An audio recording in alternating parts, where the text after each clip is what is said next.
To new developments in the case of an Old Orchard Beach police officer arrested by ICE. The Department of Homeland Security continues to blast the police department for hiring someone they shouldn't have, but the police department is fighting back. Fox 23's Julia Simone joins us now live from Old Orchard Beach, where town officials say they followed all the correct procedures in this hire. Julia.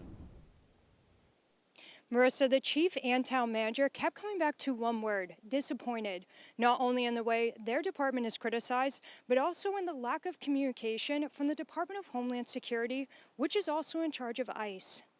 I'm not sure what other system that they would want us to start considering, and if there is one, then they need to communicate that.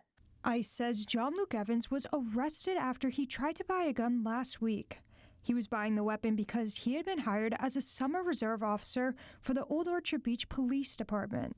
Immigration officials have blasted OOB for hiring him, without offering any specifics about what the town should have done.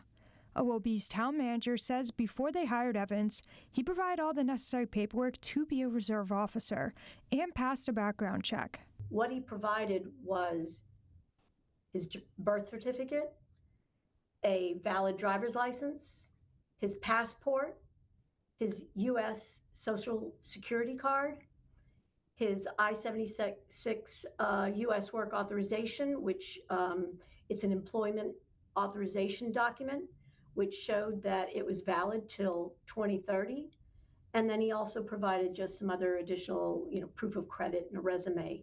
Most importantly, they say Evans was cleared by the Department of Homeland Security to work through the DHS E-Verify program, the only such program in place for them to use. We reached out to DHS and didn't get a response, but the acting director of ICE blasted the OOB Police Department on a conservative talk radio show for using the E-Verify system. So I know that the town has said that he checked out in E-Verify. Well, the problem is he came under the Biden administration. He went on to say that the police department should have used, quote, common sense and not the system the federal government requires. We did everything that we would normally do and everything we are required to do, and we were given the okay that he was all set to work. We would never give somebody who was not vetted and not approved.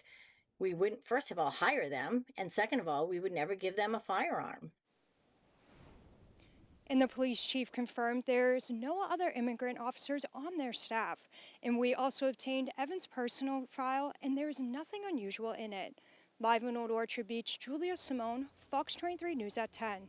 Marissa? Julia, thank you for the update.